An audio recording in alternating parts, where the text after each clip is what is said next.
Ok, ok. Donc, je vais lancer le live. Je partage de la fenêtre.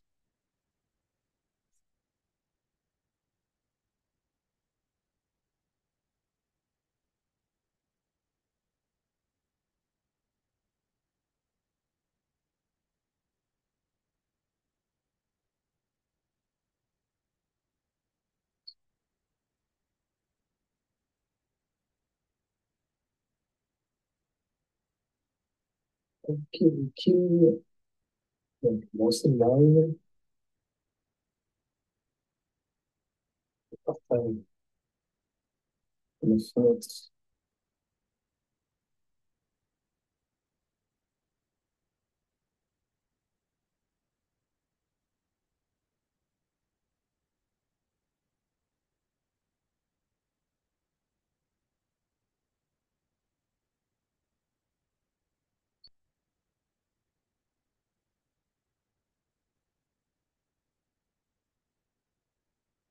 Ok, ok. Donc, je vais lancer le live. Je partage de la fenêtre.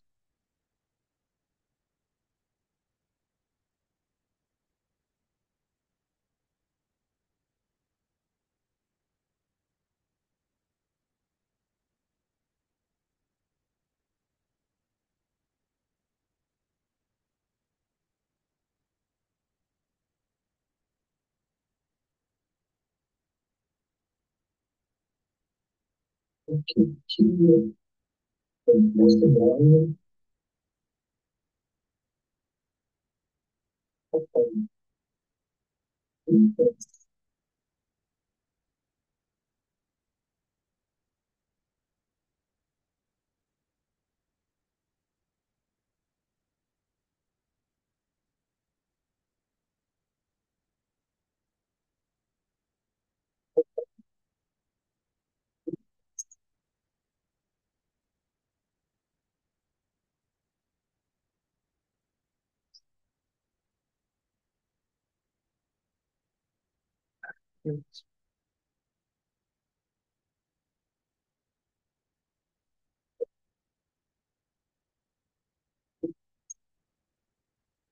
Ok. Eh bien, bienvenue à toutes et à tous. Je crois qu'on est en live. Ça diffuse en live sur LinkedIn. Si je ne me trompe pas. Ah voilà, je vois 5 participants dessus. Ok. Est-ce que vous pouvez me faire un petit commentaire pour me dire coucou, bienvenue à toutes et à tous. Je crois qu'on est en live. De cette façon, je verrai si euh, ça fonctionne.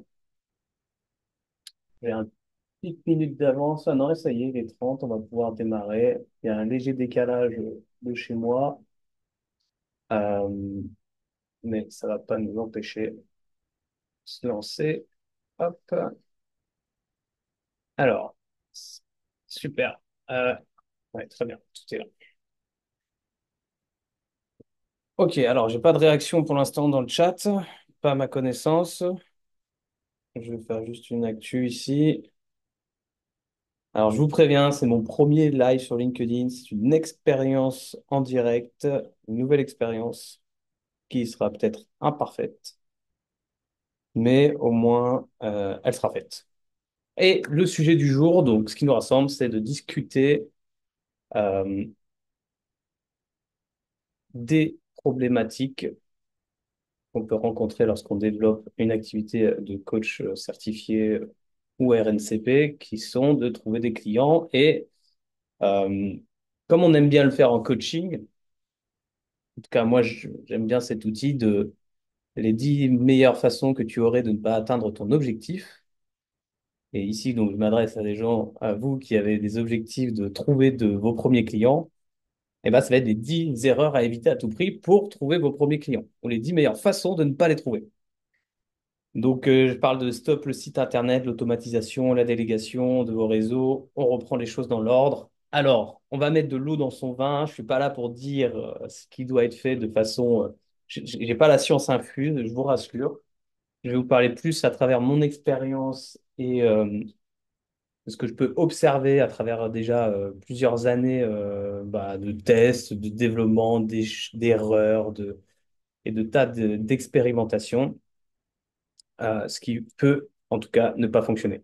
On va attaquer, je me présente brièvement quand même. Je suis donc Jean-Baptiste Boulic, donc coach certifié RNCP depuis 2017 chez MHD Formation.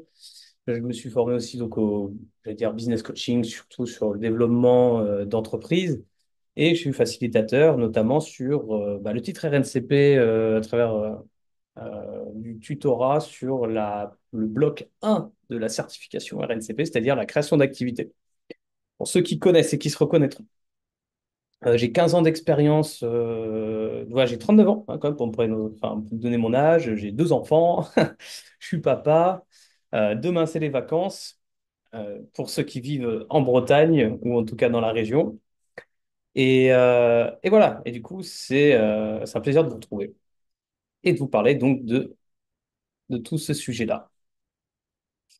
Donc, 15 ans d'expérience dans le monde commercial et marketing. J'ai été bras droit de Marie-Hélène Dini, la fondatrice d'MHD Formation et du groupe Ulysse, que vous connaissez peut-être ou pas. Ça dépend depuis combien de temps vous gravitez dans l'univers. Mais une entrepreneuse qui m'a beaucoup inspiré, à qui je dois beaucoup de choses. Et voilà, qui a énormément milité justement pour la reconnaissance du titre RNCP et de la profession de manière générale. Et ça a été donc pour moi une énorme source d'apprentissage aussi dans mon développement. Euh, Également, donc, j'ai vécu un burn-out, je le précise parce que en étant indépendant, on n'est pas du tout à l'abri du burn-out. Et vraiment, moi, je vais pas dire que je l'ai vécu, je sais pas à quel niveau on peut dire qu'un burn-out peut être vécu, mais en tout cas, je l'ai touché de près, j'ai eu des symptômes très forts. Et du coup, voilà, c'est juste pour préciser que je suis indépendant depuis 2017 et que je développe mes activités de coach, de consultant, de formateur, de tuteur depuis toutes ces années-là. Pourquoi donc cette masterclass? Suite à 2 ans d'échanges, 2 ans d'échanges avec des coachs professionnels. Là, ça fait vraiment 2 ans que moi je développe que je me suis orienté sur l'accompagnement des professionnels de l'accompagnement sur la partie marketing, communication. Du coup, ces échanges m'ont permis de comprendre de mieux en mieux les problématiques inhérentes au développement de cette profession en particulier. Et après des dizaines et des dizaines d'interviews, de discussions, d'observations, etc., j'ai pu constater, on va dire, quelque chose, des fils qui reviennent toujours chez les coachs, des problématiques qui reviennent de façon systématique. Donc, je vais vous les décrire telles que moi je les ai observées. En fait, souvent, et c'est là où vous devez vous reconnaître, parce que la question c'est, est-ce que cette masterclass est faite pour moi? Est-ce que ce qu'il me raconte est fait pour moi? La question c'est, donc pour répondre à cette question, c'est déjà, êtes-vous certifié être coach ou RNCP? Si c'est l'un ou l'autre, c'est bon, hein, en sachant que c'est pas parce que vous êtes RNCP que vous n'avez pas d'intérêt que je peux pas vous accompagner. Je dirais au contraire. L'avantage des RNCP, c'est qu'ils ont travaillé en B1 leur création d'activité, donc ils ont vraiment réfléchi, on va dire, intellectualisé et posé une hypothèse de développement. Les coachs certifiés, eux, sont peut-être juste vraiment, enfin voilà, ils ont juste la posture, les compétences, mais ils n'ont pas encore vraiment réfléchi à la partie développement. Euh, donc, ça les concerne tous les deux. L'objectif de bâtir une activité d'indépendance, ça doit être quelque chose aussi qui vous rassemble, de vouloir construire une activité, vous allez être à votre compte, vous allez développer vos propres clientèles, vos propres méthodes, et vous allez acquérir cette forme de liberté, en tout cas, que certains recherchent, et moi, en tout cas, je recherche, et qui vous offre le temps, la disponibilité pour gérer votre vie comme vous l'entendez, pas comme une entreprise l'entend. Et vous avez un objectif, hein, souvent c'est ça, c'est un objectif financier de dégager une activité à 1500, entre 1500 et 3000 euros net par mois. Le problème, c'est que souvent vous n'avez pas suffisamment de rendez-vous, pas suffisamment de clients, et vous avez un sentiment d'isolement assez important. Vous savez, j'ai pas mal vu ça, mais au départ, quand on se lance, on est face à un vide. Moi, je l'ai vécu aussi. On a son diplôme, On a taffé comme un fou pour réussir à l'avoir. Et ça y est, on l'a. Et là, on est face à, comment dire, à un espèce de ravin. On a notre rêve de l'autre côté du ravin. Et nous, on est là devant notre ravin, à regarder notre rêve, mais on ne sait pas comment avancer. On a l'impression que si on fait un pas, on tombe dans le vide. Il y a une espèce de stress, un sentiment d'être seul à ce moment-là. Donc, on n'a pas vraiment de plan, on est paralysé, on a tendance du coup à procrastiner nos actions parce qu'on ne sait pas vraiment nos sports, en fait, tout simplement, c'est logique. Donc, avec le temps, on commence à perdre un peu confiance en son projet. On se dit, est-ce que c'est vraiment possible d'y aller?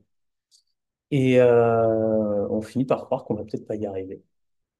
Donc, un truc aussi en parallèle, c'est qu'on pratique moins. Du coup, on est moins dans la dynamique de coacher. Et du coup, on perd aussi confiance dans notre légitimité à le faire. Et donc là, pour compenser ça, peut-être on va faire du coaching bénévole. On va essayer de compenser en faisant, en facturant, enfin, en ne facturant pas, mais en faisant du bénévolat, ce qui est plus facile. Et ça nous évite en fait de passer par la case trouver des clients. Et d'ailleurs, ce manque de légitimité va nous pousser aussi à se former. On va se reformer à de nouvelles techniques d'accompagnement en se disant que tiens, si on avait ça, on serait meilleur, etc. Et on rentre dans une spirale comme ça qui font fondre en fait déjà notre argent. Si on est au chômage, on le dépense, on a plus de formation. Si on a un peu de capital, on l'investit dedans. Mais en fait, il n'y a rien qui rentre. Et il y a un sentiment comme ça de waouh, plus j'investis, moins ça rentre, plus je suis stressé parce que financièrement, c'est comme la deadline approche. Et quand on arrive à cette deadline, là, on finit par se dire c'est peut-être pas fait pour nous et on reprend un job. Ça, je l'ai partagé dans un post LinkedIn hier. Je l'ai partagé après. Il n'y a pas de jugement dans un parcours comme celui-ci parce que c'est un parcours, c'est complètement OK pour moi de passer par ça. La question pour vous, c'est plutôt de se dire, est-ce que c'est ce que je veux? Aujourd'hui, en sachant que c'est ce qui arrive à peu près 80% du temps, ce type de parcours, la question, c'est est-ce que c'est ce que vous voulez ou est-ce que vous voulez réussir à atteindre cet objectif de développer cette activité? Et donc, l'idée pour moi ici, dans cette masterclass, c'est de vous dire, moi, je vais vous donner ma vision, mon observation, des clés pour éviter justement de vous retrouver face à ce choix qui fut presque un non-choix à un moment donné, de je dois reprendre un job. Et du coup, je mets mon rêve de côté. Pour ça, il y a... Alors, attendez, que je refasse, je fais une erreur. Tac, voilà. Donc, je vais vous présenter ça en trois plans, tout quatre, puisqu'il y a quand même l'idée que je vous présente aussi mon offre. Ça m'importe, c'est important aussi que je puisse vous parler de ça. Et donc, la première partie, on va parler des 10 meilleures façons de ne pas réussir à trouver ses premiers clients et on va mettre le doigt sur les croyances limitantes qui nous freinent et je vais vous donner des croyances ressources qui vont peut-être générer des déclics pour que vous puissiez enfin avancer sur cet objectif-là. Deuxième partie, on parlera aussi de comment réussir à se vendre sans se corrompre. Je vous donnerai quelques clés. Et la partie 3 sera les étapes à suivre pour générer une activité stable et prédictible à long terme. Je vais vous donner vraiment une vision un petit peu différente. Ça va vous permettre de recadrer votre réalité par rapport à ça et de pouvoir anticiper un peu mieux le chemin pour vous et de commencer à créer ce pont entre vous, là, aujourd'hui, et votre rêve. Et je vous présenterai une solution qui est pas l'accélérateur de la voie du cœur. Là, j'ai oublié de modifier ça, mais qui est plutôt la promesse, c'est de pouvoir vous aider à trouver votre positionnement et à générer des rendez-vous dans les 30 prochains jours. Et du coup, un cadeau voilà, d'une valeur de 375 euros et je répondrai à vos questions s'il y en a. Donc, n'hésitez pas aussi à interagir, à faire des petits coucou si vous m'entendez. J'avoue que je comprends pas forcément l'interaction à travers LinkedIn là, mais je continue. Alors, première partie, les 10 meilleures façons de ne pas réussir à trouver ses premiers clients. Alors, la première, moi j'aime bien, c'est pas compliqué, euh, c'est de chercher la perfection. Ça, c'est le meilleur moyen de jamais trouver ses clients que de vouloir laisser son driver soit parfait, prendre le dessus sur nos actions. Et donc, la croyance qui est derrière ce ce petit driver que vous connaissez bien, c'est que pour communiquer, on se dit que je dois être irréprochable. Si je commence à communiquer, si je commence à parler de moi, si je commence à vouloir présenter quelque chose, peu importe mon image, je dois être irréprochable. Pour vendre, je dois avoir un pitch parfait. Je dois maîtriser mon pitch, je dois être capable d'expliquer les choses de façon parfaite. Et pour coacher, je dois maîtriser. Je dois être en maîtrise. Et ça, c'est extrêmement bloquant parce qu'en fait, c'est ça qui va générer de l'inaction pour vous et vous empêcher en fait de faire ce que tout entrepreneur ou personne qui se lance dans le développement et dans une nouvelle activité doit faire, c'est-à-dire échouer et devenir confortable avec, j'allais dire, l'échec si on peut en parler, si on peut parler d'échec. Je dirais plutôt avec de l'expérimentation, moi. Donc, pour essayer d'installer des croyances un peu plus ressources, moi, ce que je vous inviterais à faire, c'est de chercher à communiquer, mais cette fois-ci, avec cette idée qu'il est plus facile d'être authentique pour communiquer que d'être irréprochable. Juste chercher l'authenticité. Moi, par exemple, ce live-là, c'est quelque chose qui peut être très stressant à faire. Je sais absolument pas si il va y avoir du monde, si ça va marcher ou pas. J'ai fait des posts, beaucoup de posts ces derniers temps, vous avez dû le voir sur LinkedIn, parce que là, je développe une stratégie. Vous allez me dire, mais attends, mon gars, tu nous dis qu'on peut réussir à faire des rendez-vous sans réseaux sociaux, mais tu fais beaucoup de communication sur les réseaux sociaux. Oui, mais je vous expliquerai pourquoi. Ça veut pas dire que c'est une mauvaise idée. En fait, l'idée, c'est pas parce que une stratégie. Enfin, l'idée, c'est qu'il y a de très bonnes stratégies, mais si elles sont faites au mauvais moment, ça devient de mauvaises stratégies. Donc la question avant tout, pour moi, c'est de se dire, OK, euh, pourquoi aller chercher la perfection? Bah parce que c'est plus, enfin, pour les raisons qu'on vient de se dire, mais la ressource, c'est pour communiquer, il est plus facile d'être authentique. Faites les choses comme vous êtes. C'est ça qui va inspirer. Vous avez le droit à l'erreur, vous avez le droit d'être comme vous êtes des humains, et encore plus quand vous êtes coach. Encore plus important, j'allais dire, parce que vous n'êtes pas en train de présenter un budget à votre, je sais pas, conseil d'administration d'une grosse boîte du CAC 40. On peut attendre de vous peut-être de la perfection. Ici, on n'est pas dans de ce travail-là. Pour vendre, il est plus aidant aussi de vouloir sincèrement aider que de, que de vouloir un pitch parfait. Transformez ça. Pour vendre, il est plus aidant de vouloir sincèrement aider. C'est ça la bonne croyance. C'est ça qui est vraiment important à mon sens. Si vous instaurez ça dans votre rapport à la vente, vous allez vous transformer. Vouloir aider, c'est la clé. C'est d'ailleurs souvent les meilleurs vendeurs, ceux qui veulent vendre, qui veulent aider le plus, et ils se disent être les moins bons. Mais c'est parce que simplement, ils ont une intention et une posture qui est bonne, enfin, qui est, à mon avis, plus ajustée. Et enfin, pour coacher, il est plus simple de ne pas savoir. Là, je parle de la posture, c'est-à-dire que plutôt que de chercher à maîtriser, acceptez l'idée que vous ne maîtrisez pas et que vous ne savez pas. Tout ce que vous savez, par contre, ce sont vos protocoles, ce sont voilà, tout ce que vous avez expérimenté, vous pouvez vous appuyer sur votre posture. Et à ce moment-là, bah, vous êtes déjà fait pour ça. Vous êtes déjà légitime. Coach RNCP certifié, l'école vous a donné votre légitimité. Donc ne cherchez pas la perfection à cet endroit. Ça, c'est la première clé. La deuxième, je dirais que, en fait, la deuxième erreur à faire pour ne surtout pas trouver de clients, c'est de se lancer dans un site web trop tôt. Alors ça, vous entendez plein d'Instagrammeurs, je sais pas si vous êtes sur les réseaux, si vous faites comment ça s'appelle? Si vous scrollez de temps en temps, mais moi, personnellement, je me fais bombarder par des mecs qui me promettent monts et merveilles avec leurs méthodes, etc. Et qui parlent souvent de le site internet, ça sert à rien, la carte de visite, ça sert à rien, etc., etc. Alors, c'est vrai et c'est pas vrai. C'est-à-dire que moi, je crois que le vrai sujet, c'est de le faire trop vite. C'est-à-dire que si on commence, en fait, souvent, la croyance qui est derrière, c'est de se dire, je vais faire un site internet pour montrer que je suis professionnel. Et puis parce qu'on me le demande aussi parfois. Par exemple, dans du réseautage, chez les copains, chez les voisins.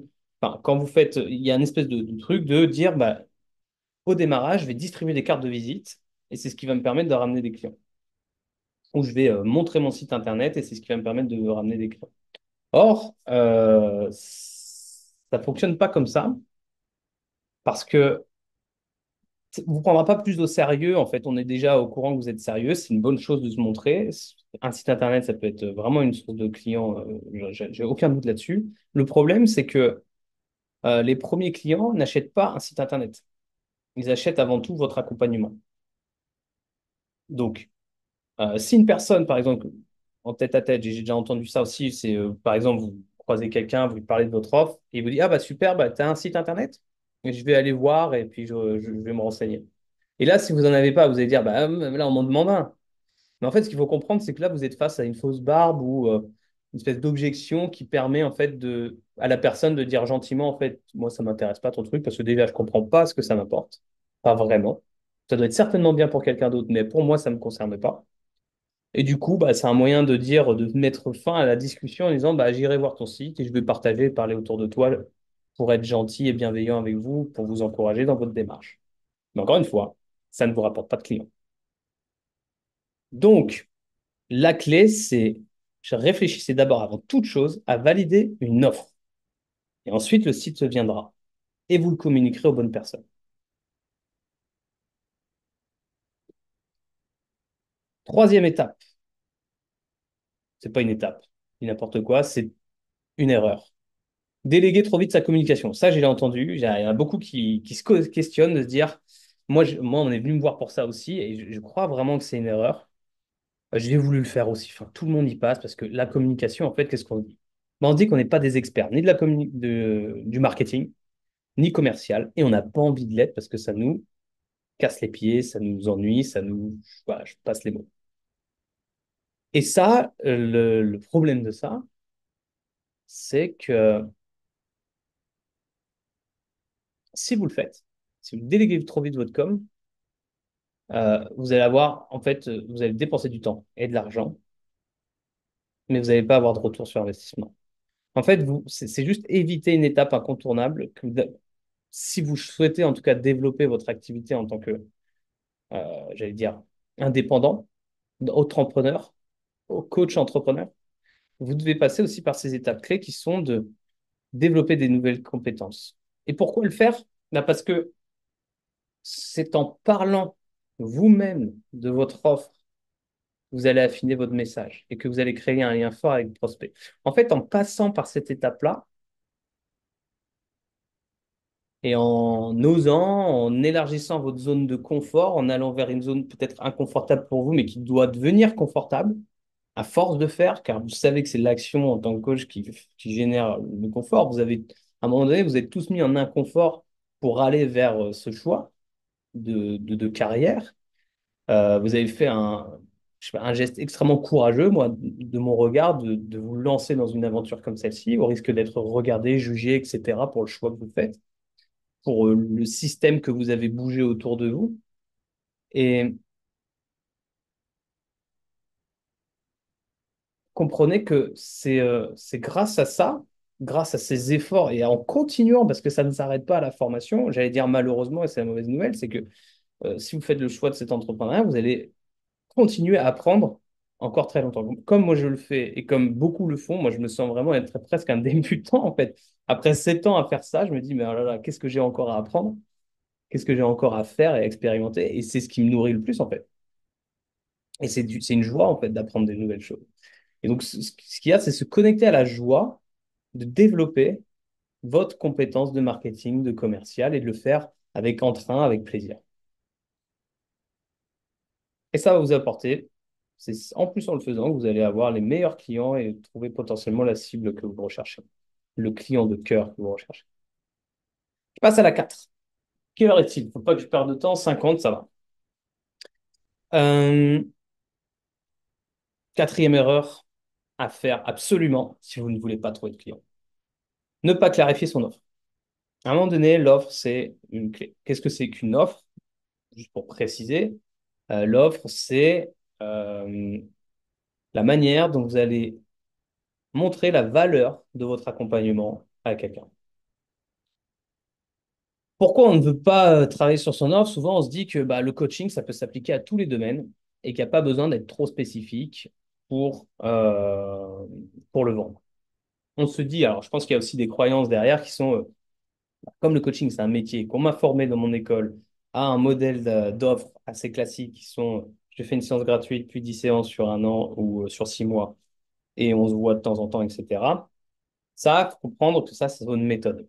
C'est la méthode d'accompagnement généraliste. Les écoles ne vous apprennent pas à être spécifiques et à faire du marketing. Elles ne vous l'enseignent pas. En tout cas, pas celles que je connais.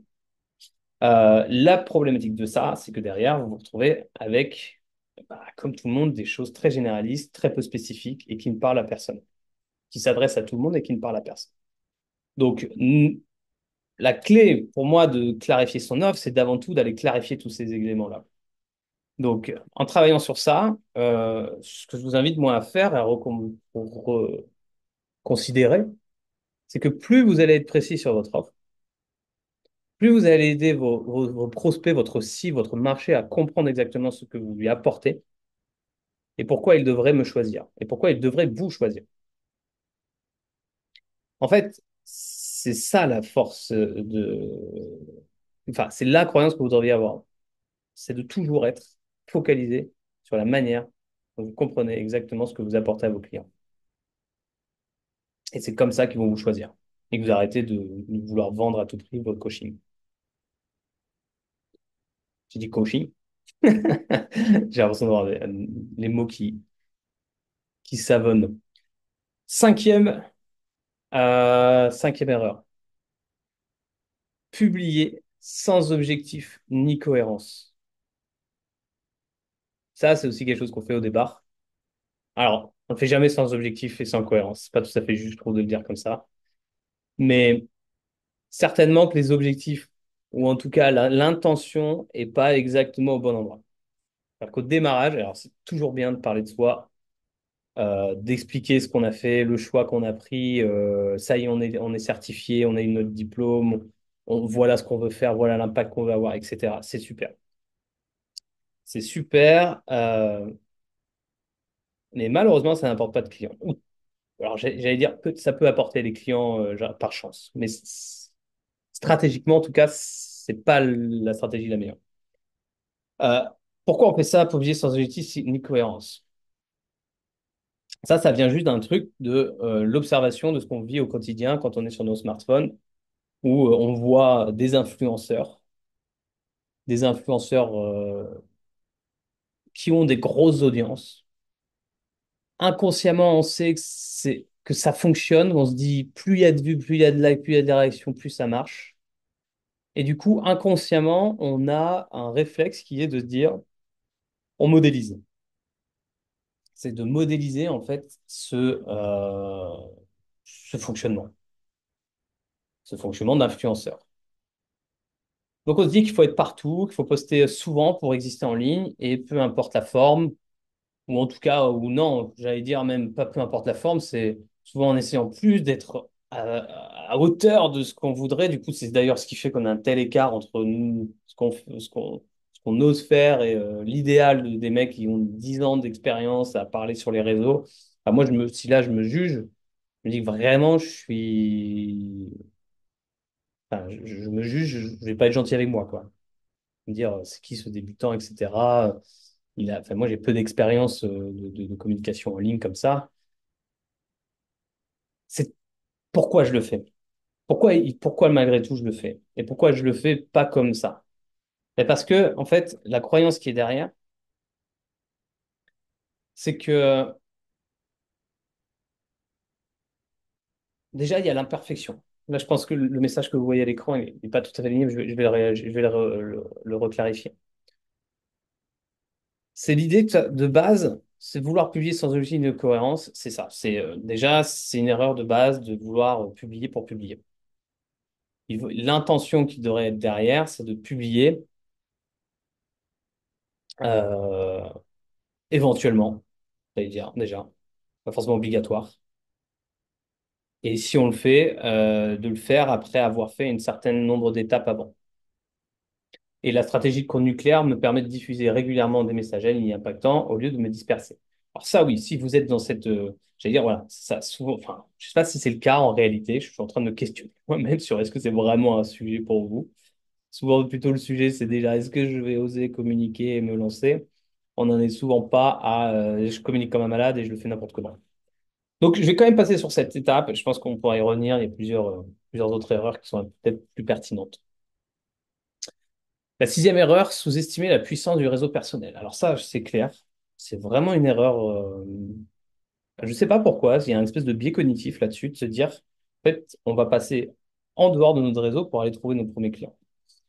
On va évidemment, en fait, en faisant un post LinkedIn, en faisant un petit mail à tout notre réseau en disant, coucou, ça y est, je me lance dans mon truc de coaching, regarde mon site web. C'est une manière de dire, je reconnais la puissance de mon réseau, mais c'est pas une bonne manière de l'exploiter. En fait, on se dit souvent, mes amis, ma famille, mon réseau pro ne peuvent pas vraiment m'aider à trouver des clients. C'est pas tout à fait ce qu'on se dit. Je suis pas trop d'accord avec l'affirmation que j'ai posée là, mais il y a quelque chose de, on l'exploite pas, on se dit qu'il n'y a pas forcément de potentiel dedans et que ce qu'on veut, c'est de recommander à l'extérieur. Alors, ça peut être lié aussi simplement au fait qu'on veut, en tant que coach, on n'a pas envie d'accompagner nos amis, notre famille, c'est clair. Mais en fait, ce qu'il faut peut-être transformer là-dedans, c'est de se dire que dans notre réseau, il y a énormément de personnes, la grande majorité des personnes, qui pourraient être des clients. Et encore plus puissant, c'est surtout la grande majorité des personnes qui pourraient nous recommander à des clients.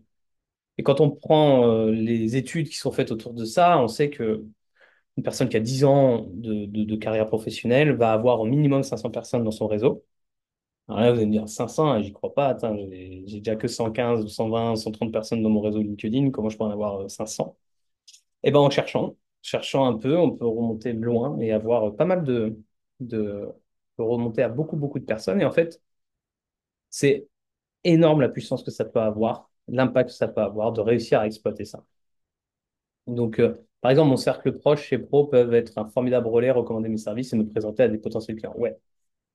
Et ça, c'est vraiment avoir ça dans la tête. Je ne sais pas si vous pouvez retenir juste ce truc-là aujourd'hui, c'est faites, posez-vous sur votre réseau et regardez ce que vous pouvez en faire. Autre erreur classique que moi j'ai faite personnellement, c'est automatiser sans avoir testé. C'est on commence à construire. Alors, c'est un peu le même principe, on est dans le même process que le processus de je crée mon site web avant tout. C'est en gros, on veut déjà, c'est comme déléguer le marketing, là, que le commercial. En fait, on veut éviter de faire ce qui est utile pour vouloir faire ce qui fait plaisir. Donc l'idée derrière, d'ailleurs, c'est arrêter de faire ce qui fait plaisir pour commencer à faire ce qui est utile. Arrêter d'automatiser, parce que ça fait trop plaisir d'automatiser. C'est-à-dire, on fait moins. Du coup, on laisse une machine faire à notre place ou quelqu'un qui fait à notre place. Avant, et alors, le pire, pourquoi pas, hein. Moi, j'automatise des trucs, pas de problème, mais d'abord, il faut le tester pour vérifier que ça fonctionne. Par exemple, automatiser du processus LinkedIn. Aujourd'hui, vous le savez, moi, je l'ai utilisé. Peut-être que vous avez déjà eu un message de moi qui était automatisé. Mais derrière, il y avait d'abord tu vois, il y a un test avant pour se dire est-ce que c'est vraiment pertinent de le faire. Souvent derrière, il y a de la reprise, il y a de la discussion tête à tête, parce que mon objectif, c'est toujours d'avoir une discussion. Mais le problème, c'est que, en fait, on a tendance à vouloir prendre des raccourcis et à copier en plus les raccourcis des autres. Enfin, à copier des stratégies que les autres utilisent, mais qui n'ont pas encore pris les raccourcis. Ce que je veux dire par là, c'est quand vous voyez, par exemple, je sais pas, un coach reconnu qui vous inspire, que vous aimez, et qui fait de la publicité, par exemple, sur le Facebook. Vous vous dites, ah bah ça doit être sans doute une bonne stratégie de le faire. Donc vous commencez à vous dire, et si j'investissais dans la pub? Or, une bonne stratégie faite au mauvais moment n'est pas une bonne stratégie. Ce que vous devez vous dire, c'est qu'avant d'automatiser, vous devez tester votre argumentaire, par exemple, argumentaire en direct, votre pitch en direct, pour comprendre les vrais besoins de vos futurs clients. OK? Vous devez tester les choses avant de vouloir automatiser les choses, avant de vouloir déléguer. Il y a vraiment une phase qu'il ne faut pas oublier dans cette étape-là. Et elle peut prendre un certain temps. Huitième erreur, trop souvent faite, ignorer le one-to-one. Qu'est-ce que ça veut dire? C'est-à-dire que moi, j'ai eu ce sentiment-là au départ, je ne sais pas comment vous le vivez vous, mais parfois, on se dit, bah, je vais m'adresser à beaucoup de monde. Et c'est un peu la même, encore un autre processus similaire de, je veux parler à tout le monde, je veux parler à un maximum de monde, un peu comme influencer les gens pour me dire, dans la masse, je vais trouver quelqu'un qui va droit de moi. Euh, on essaye, voilà, de toucher à beaucoup de monde d'un coup pour vendre vite. Or, dites-vous que ça, au démarrage, plus vous allez parler, plus vous allez pouvoir parler à un grand nombre de personnes, moins vous allez être impactant et, et comment dire, et vous allez être visible. En fait, il y a une chose toute bête qui est dans la conversation individuelle, le one-to-one, le face-à-face, c'est que, comment dire, elles vont vous permettre de créer enfin, comment dire, de la confiance, de la confiance. Et quand on sait que, par exemple, la vente, c'est juste un transfert de confiance, de clarté et d'enthousiasme, bah, quand vous réussissez avec juste, je sais pas si vous remarquez, mais quand vous avez une discussion avec quelqu'un que vous connaissez pas, vous parlez à cœur ouvert de manière authentique, et que vous n'êtes pas là pour trahir ou quoi que ce soit, vous gagnez la confiance. À la fois, vous gagnez la confiance de la personne, mais elle gagne votre confiance, etc. Et il y a rien de plus puissant que l'échange, la conversation one-to-one. Et si je pouvais résumer, voilà, l'intention finalement du marketing, du commercial, parce que ce que vous comprenez là, ce que vous commencez à avoir à l'esprit, c'est que vous devez passer par cette étape de maîtriser un minimum. Quand je dis maîtriser, c'est de comprendre, d'expérimenter les fondations du marketing et du commercial, de la com et de la vente, etc. Et que s'il y a juste une essence que je peux vous transmettre, et que je vous invite à l'expérimenter pour aller la ressentir dans votre corps, dans votre chair, c'est des conversations, plutôt des conversations naissent les conversions. Des conversations naissent les conversions. Comprenez ça, c'est la clé qui résume l'intention de tout système marketing, de tout système commercial. C'est comme le mariage de ces deux parties d'une entreprise. Et votre petite entreprise, à votre échelle, elle doit comprendre ça. Troisième erreur, croire que le coaching se vend tout seul. Alors, je ne sais pas s'il y a vraiment besoin de le préciser à ce niveau-là, mais le coaching, dans certaines sphères, peut se vendre tout seul. Ok, je suis d'accord avec ça. Mais d'après la dernière masterclass que j'ai faite sur ton encore vivre du métier de coach en 2025, moi, mon observation, c'est que le coaching se vend tout seul dans 1% de la sphère du marché. Et c'est une sphère assez fermée dans laquelle, bah, si on a les clés pour rentrer, c'est super. Hein, quand on est dans un cabinet de conseil, etc., quand on est en coaching interne, etc., bah oui, le coaching se vend tout seul. Une fois que vous l'avez mis en place, bah, il n'y a plus besoin de le vendre. On vient vous chercher pour ça. Or, ici, on est dans une situation, dans un marché où vous devez vous vendre. Vous devez euh, vous faire connaître à des gens qui ne connaissent pas la solution du coaching. Ils ont des problèmes, mais ils n'ont pas encore vu que le coaching était une solution. Donc, il faut le vendre. Il faut le rendre. Quand je dis le vendre, c'est en fait montrer la valeur. Montrer que ça peut être une solution entre le problème et le désir de votre marché, de ce marché, d'un marché, de plusieurs marchés. Et on va y venir tout de suite en dernier, qui est la clé pour moi, et la clé de voûte. Enfin, je dirais plutôt soit la clé de voûte, soit la fondation, mais je dirais peut-être plutôt la fondation, qui va être, bah, je ne vous la dévoile pas tout de suite. Donc, vous avez une certification NCP. Oui, voilà, c'est ça. La croyance derrière que le coaching se vend tout seul, c'est que bah, comme vous avez une certification RNCP, comme vous avez un diplôme, comme vous avez été légitimé à la fois par l'État et à la fois par une école, que ce soit RNCP ou certifié, on se dit que ça peut nous suffire pour attirer des clients et pour que les clients nous choisissent puisqu'on est certifié RNCP. Qu'est-ce qui se passe quand on se met dans ce mode-là et dans cette croyance-là? Bah, on se dit déjà qu'il y a tellement de coachs certifiés RNCP qu'on est noyé dans la masse. Parce que du coup, il n'y a plus rien qui nous distingue les uns des autres à part notre titre. Et ça, c'est un problème marketing, c'est un problème de développement. Donc, la clé pour résoudre ce problème-là, c'est de sortir de ça en disant, ma certif est un atout. Ça peut être un élément différenciant pour pénétrer un marché, pour rentrer dans un cabinet, pour... Des fois, c'est l'élément clé, c'est le ticket d'entrée pour arriver juste à la phase, j'allais dire, entretien d'embauche. Mais pour ça, je dois communiquer sur la valeur plutôt que m'assertif d'un tout, mais je dois communiquer sur la valeur et les résultats que j'apporte pour intéresser mes prospects.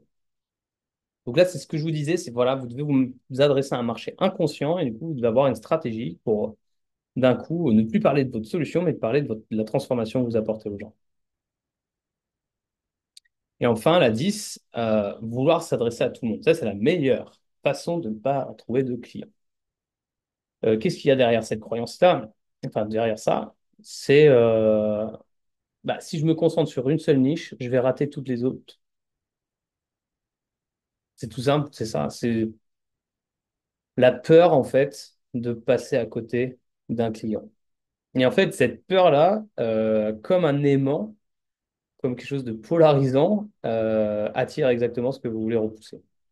Vous ne trouvez pas de client. Donc, en sortant de cette croyance-là, et ça, je vous invite vraiment à l'exploser, parce que moi, enfin, même si c'est contre-intuitif, même si vous avez l'impression d'aller à l'envers, eh ben, changez cette croyance en vous disant qu'en ciblant un public précis, vous allez enfin parler à des clients vraiment concernés et augmenter vos chances de signer. Et je vais vous donner même un truc peut-être encore plus percutant, qui j'espère va encore plus vous aider. Faut que je retrouve mon outil. Hop. Euh, Déjà, peut-être pour vous donner une petite métaphore, c'est la métaphore de la cible. Si vous jouez aux fléchettes, votre cible, votre cœur, votre positionnement, c'est le cœur de la cible. OK? Donc le cœur de la cible, il représente peut-être, je dis, attends, je me suis comme ça. Voilà, c'est ça, c'est la taille. Mais la cible, elle est grande comme ça, elle est immense. Voilà, c'est un peu la Terre versus le Soleil, quoi. Si je disais la Terre comme ça, bah, vous lancez une météorite sur la Terre, il y a peut-être peu de chances que la météorite atteigne la Terre. En tout cas, si elle loupe le centre, elle va toucher le Soleil. C'est un peu c'est la même idée que vous visez la Lune et vous touchez une étoile. C'est vraiment le même esprit. C'est-à-dire que c'est pas parce que vous allez vous nicher, que vous allez vous cibler, vous positionner, que vous n'allez pas toucher votre cible. D'accord? Et ben, vous n'allez pas vendre du coaching. Donc ça, c'est enfin, c'est vraiment un élément important. Vous allez vraiment reconsidérer cette croyance-là. Et voilà, et je termine sur ça. Je termine en tout cas la partie 1. Est-ce qu'il y a du monde dans le chat? Est-ce que des gens regardent? 5 vues? Ok. Je vois 5 personnes. Est-ce que vous pouvez réagir pour me dire ce qui se passe pour vous? Ça fait 40 minutes. Il reste 20 minutes. Je voudrais pouvoir finir. Je vais aller à l'essentiel sur cette partie 2. Une partie qui est quand même très importante, qui peut, je pense, apporter euh, pas mal de valeur à chacun de vous, qui est comment réussir à se vendre en restant aligné à ses valeurs. Mais avant ça, je voudrais juste vous présenter. Je voudrais présenter l'offre que j'ai mis en place, parce que je voudrais avoir votre feedback dessus et je vais vous partager ça après. Je voudrais vous partager, voilà, le booster. Le booster, c'est une offre qui est née de très récemment, mais de discussion justement. Et je voudrais d'ailleurs que vous puissiez vous en inspirer si vous en avez, si demain vous deviez, je vous parlais de travailler sur votre offre, la façon de présenter, etc. Pour que ce soit aussi un exemple pour vous de qu'est-ce que ça veut dire présenter son offre. Je vais vous le présenter parce que bah, déjà, ça va peut-être vous parler. Parce que la promesse est simple, c'est trouver ton positionnement magnétique et générer une dizaine de rendez-vous qualifiés dans les 30 prochains jours. À qui ça s'adresse? Et à quel problème je vais répondre à travers cette proposition-là? Eh bien, la première chose, c'est peut-être que tu ne sais pas comment te positionner, clairement. Tu as compris que le positionnement, c'était une vraie clé, c'était un truc important. On te le dit, mais tu ne l'as pas encore intégré dans la chair.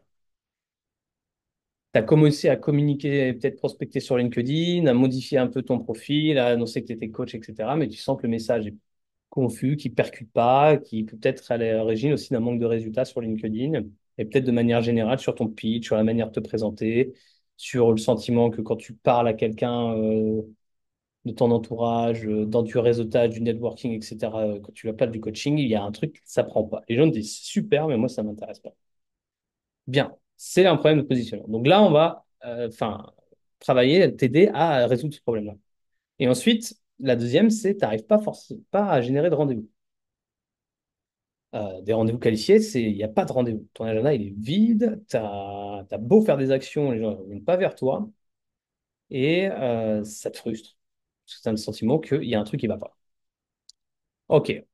L'idée de l'accompagnement, c'est justement de mettre en place une méthode structurée et accessible pour te permettre de générer ces rendez-vous-là, de nouveaux rendez-vous, sans t'épuiser avec les réseaux sociaux, sans faire ce que je suis en train de faire.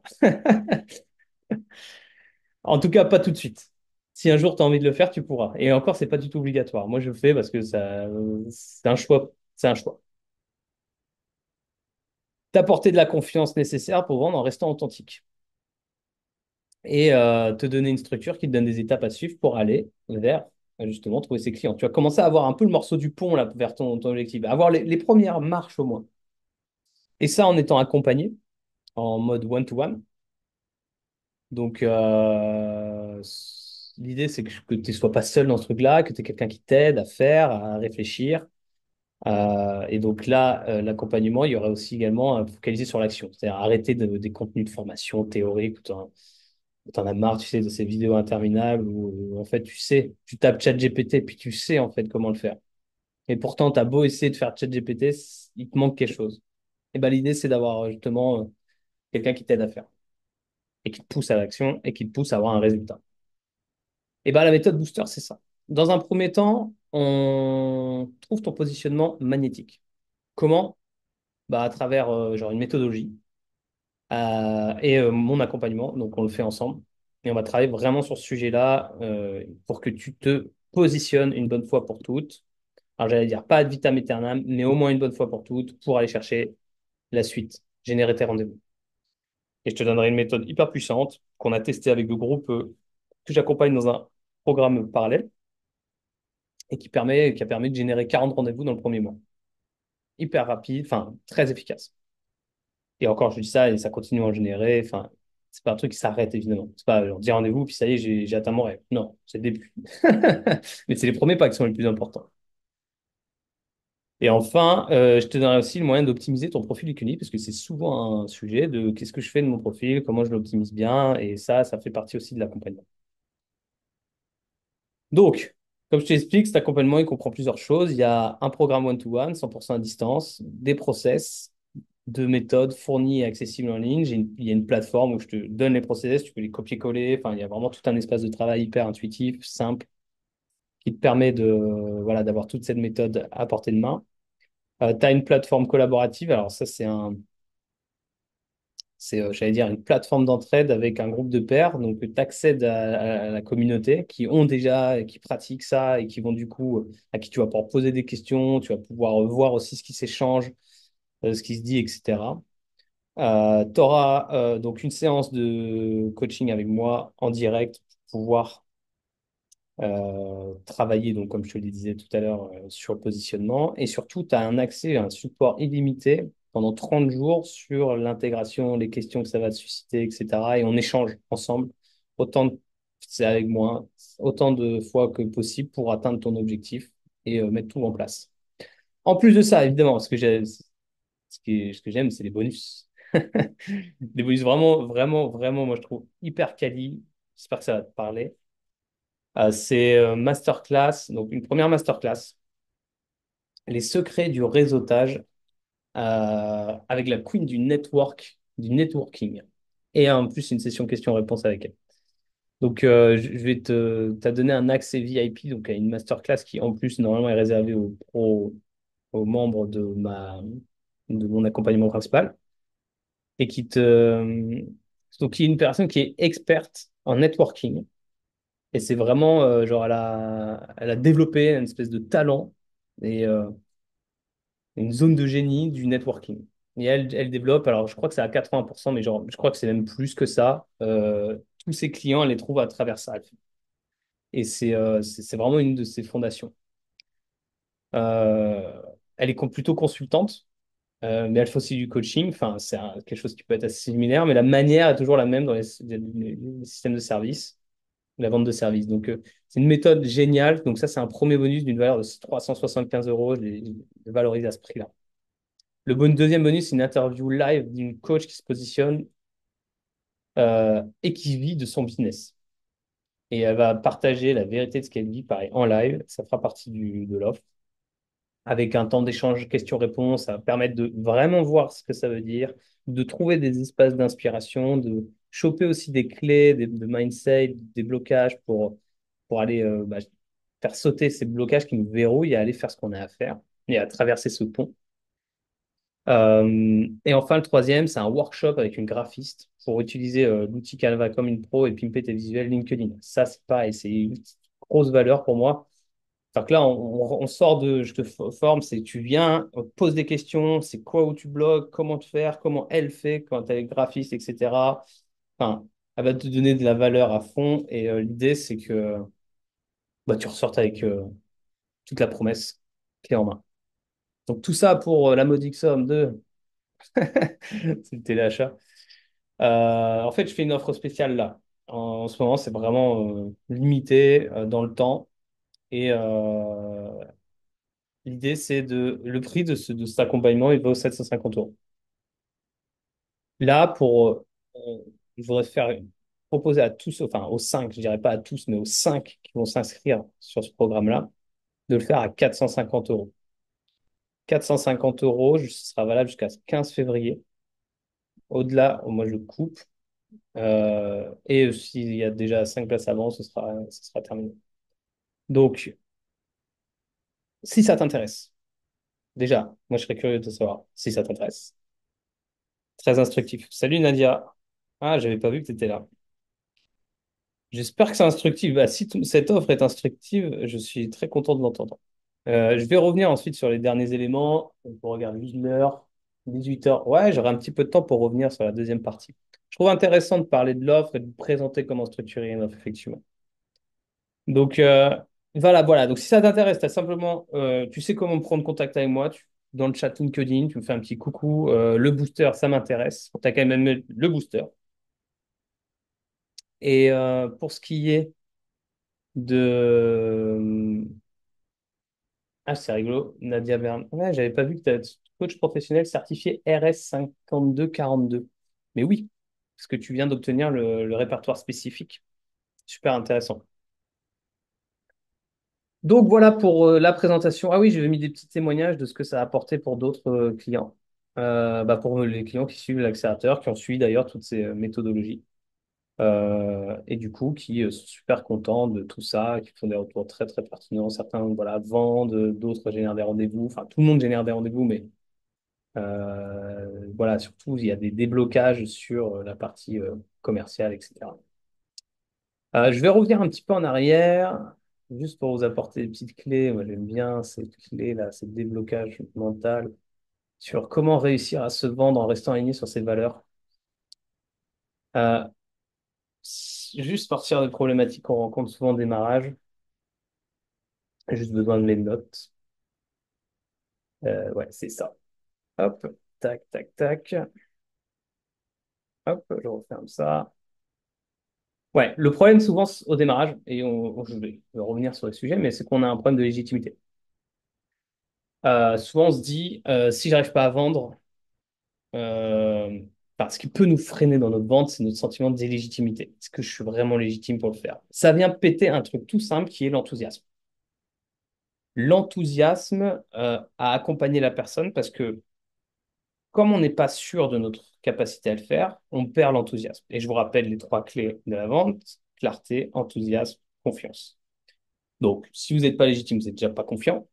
Et en plus, vous perdez l'enthousiasme d'accompagner quelqu'un. Alors, l'enthousiasme, j'allais dire, serait peut-être un peu décalé, parce que l'enthousiasme, c'est plutôt quelque chose qu'on trouve avec genre une personne qu'on a vraiment envie d'accompagner. On a envie de l'aider. Vous savez. Et ça, on est enthousiaste. On se dit, putain, si je pouvais l'aider. Souvent, c'est ceux d'ailleurs qui ont fait notre voyage avant, qui ont parcouru nos propres chemins de croix. Parce que ce qui résonne avec notre expérience, c'est eux qu'on a envie d'aider. Quand nous, on a ressenti cette délivrance, on a envie de la transmettre à nouveau. Et c'est d'ailleurs un super moyen de trouver son client idéal. C'est d'aller chercher ça. Mais voilà, la question, la première, c'est déjà, comment je dis, hein, j'allais dire, le fait de chercher plus de légitimité dans plus de formations, ouais, ça, c'est un moyen, du coup, pour pouvoir se sentir plus en confiance pour y aller. C'est pas la bonne solution. C'est une impasse, en fait. C'est une vraie impasse pour vous. Et ça, faut le comprendre. Et je pense que plus on s'enferme dedans, plus je discute avec des gens qui ont de l'expérience, qui sont avancés dedans, et plus, en fait, ils ont du mal à en sortir. Donc, dès le départ, ce que je vous invite à faire, c'est surtout ne pas vous former plus. Alors, c'est peut-être, il y en a qui vont vous dire, mais qui est fou de dire ça, c'est pas possible, c'est au contraire. Oui, je pense que c'est important de continuer à se former tout au long de sa vie, etc.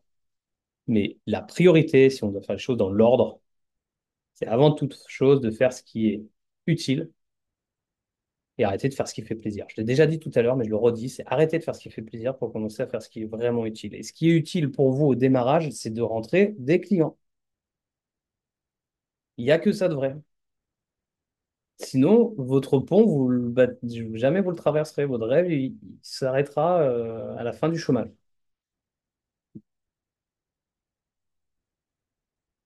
Donc, ça, c'est le premier point. Le deuxième, euh, le site Internet.